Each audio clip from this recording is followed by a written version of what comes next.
Sou filha de agricultora, neta de agricultora familiar, com 13 filhos, né, da região do Mimoso. Tenho muito orgulho dessa origem, porque vivi esses momentos, pude conhecer várias situações de infância, vivendo ali, nos sítios do meu avô, e por necessidade daquela época, com minha avó doente, toda a família veio para Cuiabá. Meu avô chegando, né, com 13 filhos, os primeiros filhos ele teve que já direcionar ao mercado de trabalho, ao trabalho para ajudar no sustento da família, porque eles falavam que era família grande e ele precisava fazer esse trabalho de cuidar da minha avó, e os filhos mais velhos precisavam trabalhar para cuidar dos menores. Tanto é que existe essa hierarquia, eu convivei com eles, os meus tios mais novos tomando bênção do meu pai, que era um dos mais velhos. Aí do meu pai, ele vindo para cá, ele começou a trabalhar na Sucan, que era com malária, borrifando. Ele começou nesse serviço, que era um serviço público, depois ele passou a ser funcionário público dessa instituição. E cuidando dos irmãos menores até que minha avó veio a falecer. E aí meu avô comprou uma área bem grande ali na rua Papa João 23, antigo bairro Poção, na rua do Poção mesmo, e loteou, já repartindo a herança para todos os filhos. Ele entendia que na parte da frente era dos filhos e o de trás era das filhas, para que os genros que viessem, que providenciassem a construção das casas, que fossem casar com as filhas deles. E aí eu nasci ali, na Rua do Poção. Mas como meu pai, nessa ansiedade de construir uma família, que ele já era o mais velho responsável por ele, casou muito cedo com a minha mãe, que era moradora ali da Rua São Benedito. E aí, na Rua São Benedito, atrás da Igreja do Rosário, eu praticamente nasci ali. Então, o alto do Rosário, o pátio do Rosário era meu quintal, brinquei muito ali, fui juizinha. Os antigos conhecem que juizinha representa dentro das festas juninas, dessa grandiosa festa que tem de São Benedito, eu era que carregava, representava as festeiras dessa festa, que hoje é comprado, hoje é vendido. Eu fui uma das primeiras. Eu me lembro dormindo ali na minha tia, acordando para a missa de São Benedito, nós ficávamos esperando bater o sino da igreja, para chamar para a missa. Às 5 horas eu descia toda serelepe, do sapato preto, tipo bonequinha, aquela meia branca, com bolinha assim, vestido branco, com luva, toda bonitinha, carregando a palminha, que minha tia e madrinha que me enfeitava para essa festa aí de São Benedito. E fui criado ali, em torno dessa religiosidade, da cuiabania, depois mais descendo ali para Catedral, na festa do Senhor Divino. Eu tenho muito essa religiosidade. A minha tia e madrinha, que eu chamava de Dindinha, morava ali na Rua São Benedito, era uma pessoa negra, então ela trazia muito essa origem de cultuar São Benedito, da gente acreditar em Nossa Senhora do Rosário. Eu vivia ali, entre ali e o bairro Poção, onde eu nasci. E aí, mais tarde, já indo para a escola, continuei ali naquele mesmo espaço, estudei ali nas Irmãzinhas, que era a primeira igreja, a primeira escola católica das irmãzinhas ali do São Benedito. Estudei ali até o primeiro ensino, a alfabetização em 1975, vindo a enchente, que eu mudei de escola, indo para também sempre na Igreja Católica, para o DASA, que era ali já também ligado à Igreja Católica, mas mais já saindo ali dessa região dali. Depois do DASA, o Colégio São Gonçalo, que foi a minha infância vivendo ali entre o bairro Poção e ali. Tenho muitas lembranças de a gente ir visitar as famílias no sítio. Hoje em dia eu conheço, tenho lembrança de andar de cavalo, passar em rios, pinguelas, vivi muito nas férias, vivendo a cidade, e nas férias indo para o sítio do meu avô, que ainda ficou com alguma propriedade lá, os irmãos, os filhos mais velhos dele que administravam, né, que conseguia dar essa continuidade na família, que era uma família de agricultores, que plantava e que colhia. Eu vi papai plantando, eu conheço algumas coisas ligadas à agricultura familiar, que era de subsistência, né? Hoje eu entendo isso, mas eu conheço bem aquele contato roça, a gente ir na roça colher para fazer para o almoço, as casas que acabavam chamado de tapera, a gente andando de cavalo, criar o cavalo, aquela vida mesmo rural do dia a dia ali das plantações, fazendo bolo de arroz, as comidas tradicionais, caçando, as festas, todas as festas anuais, começando por São Sebastião, depois a de Maio, o Senhor Divino, e assim indo, Nossa Senhora, Aparecida e tal. Todas essas festas a gente tinha costume de participar. Isso quando, né, participava de uma vida mais rural, mas aqui tradicionalmente na Cuiabá, eu vivi entre esse espaço que era aqui, a igreja Nossa Senhora do Rosário, essa região de São Benedito e o bairro Poção. Depois, mais tarde, já mais numa fase mais adolescente, que nós mudamos ali depois do bairro do Poção, já no General Melo, mais para frente um pouquinho, que eu tive uma vida que a gente já estava mais transformando, mas sendo mais urbana, que alguns parentes nossos lá do sítio de papai já mudando para cá. Mas assim, eu tive essa vida, infância assim.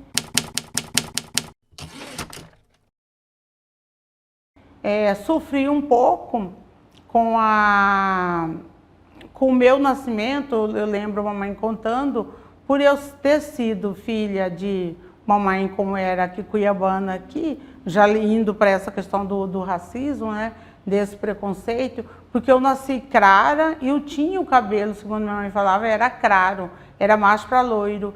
E aí os meus tios, irmãos de meu pai, falavam, mamãe contando, que eu não era filha do meu pai, porque meu pai era negro, né, e minha mãe branca, e eu ter nascido branca. Enfim, eu sofri muito isso na infância toda, por eu ter sido, era mais, como que eu diria, mais clara. Eu sempre sofri isso. O que eu lembro, assim, eu vou até usar, realmente, eu vivi na família, mas por ter, minha família ter sido uma mistura da minha mãe, uma pessoa branca, que morava ali na rua São Benedito, era branca, era uma moça de cidade, estudava numa escola particular, que era o Coração de Jesus, ter casado com um filho de agricultor familiar que era negro.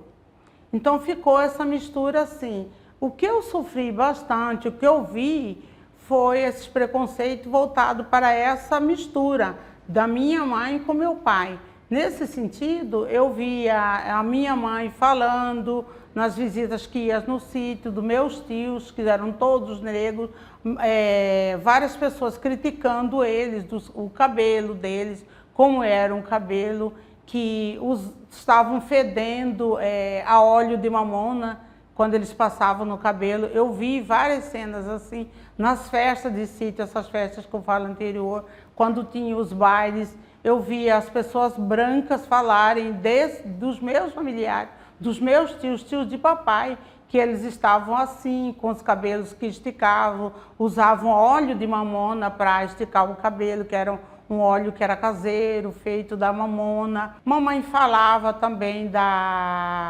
dessa situação que ela, para que ela foi casar, inclusive com uma pessoa que era dessa origem, que não tinha educação, que eram pessoas mal educadas. Eu vivi a vida toda ouvindo, até da minha mãe mesmo, falando deles, que eram pessoas que eram sujas até, Eu ouvi isso várias vezes.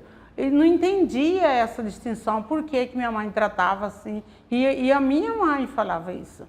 Que ela, né, para que ela foi casar com um mal educado, pessoas sem estudo, que a maioria deles realmente não sabiam escrever, que a maioria das cartas que eles recebiam quando traziam para a mamãe fazer leitura. Eu lembro mamãe lendo cartas que eles não sabiam escrever, mamãe escrevendo carta para tios meus, para primas minhas, que eram parentes minhas, mas realmente elas não tinham essa noção, não sabiam, não tinham tido oportunidade de estudar. Lá no sítio só tinha uma escola que era até o 2º ano, meu pai estudou até a 4ª série.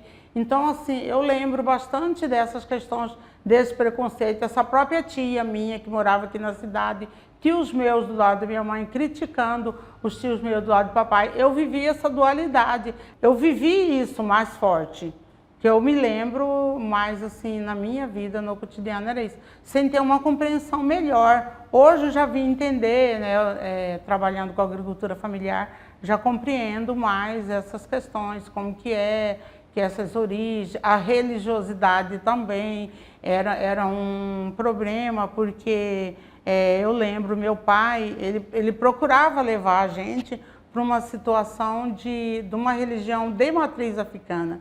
Inclusive eu lembro de, sendo bem claro aqui, ele queria levar a gente para uns centro de Umbanda, para eles falavam terreiros, que tinha inclusive no comecinho ali do Cochipó, e mamãe não deixava, queria que nós fôssemos mais igreja, fazer essa discriminação assim.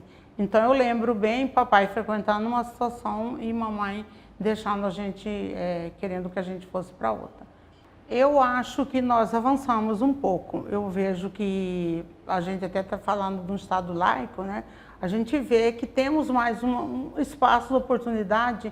Algumas religiões você consegue expressar de forma mais tranquila ou com mais liberdade. Você pode falar, eu sou, por exemplo, eu pessoa, eu falo.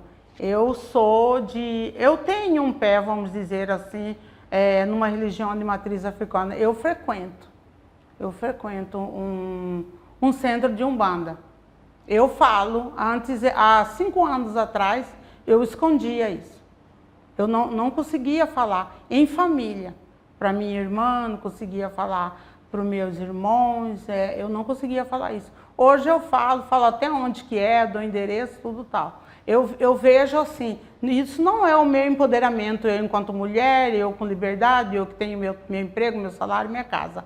Eu vejo que nós conquistamos, com o passar dos anos, com o passar dos tempos, de ter essa liberdade de expressar, de falar quem eu sou, de onde que eu vim, o que que eu faço.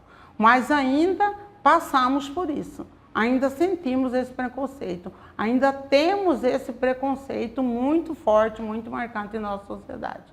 Eu vejo assim, ontem mesmo eu escutei uma pessoa falar que hoje as mulheres negras estão no poder, as mulheres pretas conseguiram o espaço. Eu fico feliz delas conseguirem, e a pessoa era branca, é branca. Eu fico feliz delas conseguirem o espaço, mas elas já conquistaram tudo. Para mim, só a fala dela é preconceituosa. Para mim, só ela falar, ela já está preconceituando. Por que ela vai fazer essa comparação? Que elas conseguiram, que as negras conseguiram. Elas não podem alcançar esse espaço? Não têm essa oportunidade, não têm esse direito?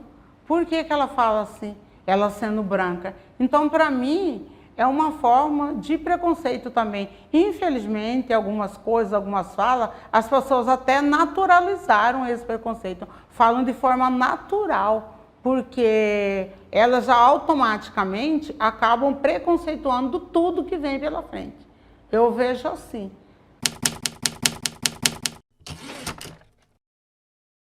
Quando a gente fala de superação, eu vejo, né, na minha trajetória, desde onde eu vim, né, como eu falo, filha de agricultor familiar, agricultor negro, né, cuiabano hoje, que a gente vê até a nossa própria origem, nossa cidade, ela de certa forma, ainda um pouco rural, é uma cidade bem tradicional. Eu vejo que, pela formação que eu tive, eu acho que juntando o que meu avô, o meu pai tem de honestidade, que pensava em trazer para uma família, trazendo uma família sempre unida, e a minha mãe realmente que teve essa oportunidade, como pessoa branca, de ter estudado, estudou em colégio particular, até internato. Eles, tanto faz um como o outro, sempre pensou em trazer para mim o estudo. Papai mesmo, o pensamento dele, as pessoas, né, mais daquela época, daquele antigo, sempre pensavam em ser doutor, ou doutor médico, ou doutor direito. Ele sempre falava que queria uma filha. Eu sou uma pessoa, da minha família de 5 filhos, meu pai, sou a única pessoa que tem o curso superior na UFMT, que consegui ter uma graduação na UFMT. E se for olhar para os outros meus irmãos, eu só tenho uma outra irmã minha que conseguiu se formar. Os outros 3 irmãos meus não estudaram. Então eu realmente sou um exemplo ali na minha família, de superação nesse sentido. Eu consegui trabalhar, eu consegui passar em concurso público, eu sou efetiva, sou concursada, faço 2ª graduação, inclusive, em filosofia hoje. Também estou começando já, terminando filosofia, estou fazendo já o mestrado. Então eu acho que nesse sentido, eu consegui superar através do estudo. Principalmente quando a gente fala da origem, que era uma origem de uma pessoa que veio de agricultores familiares e agricultores familiares negros. Então, ele sofreu bastante, eu lembro bastante isso e sofria com ele junto. Quando a minha irmã caçula tinha 7 anos, ele falou, eu vou aposentar, não quero mais sofrer humilhação em serviço público. E olha que ele era efetivo federal.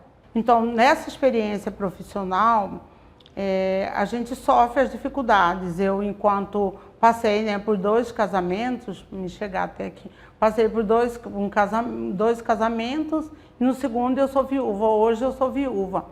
E nesse sentido, como assistente social na Secretaria de Estado de Agricultura Familiar, eu me deparei numa coordenadoria que eu estava trabalhando, a gente tinha uma afinidade, uma ligação com povos e comunidades tradicionais. Que eu trabalhei lá na agricultura familiar, eu trabalho com a economia solidária e a gente tinha uma proximidade com esse público, que era o nosso público. E aí eu tive interesse em ir para os conselhos de políticas.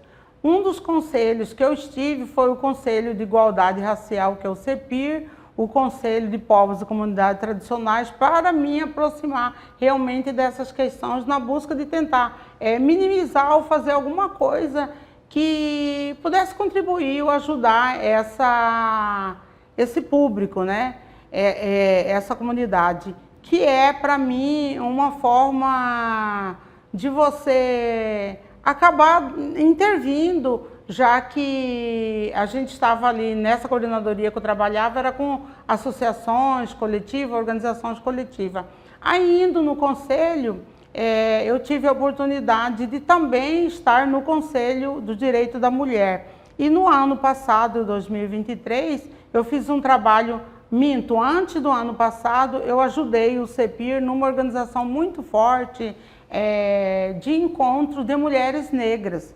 Nós fizemos todo um trabalho viajando o estado, nas regiões, trabalhando com mulheres negras.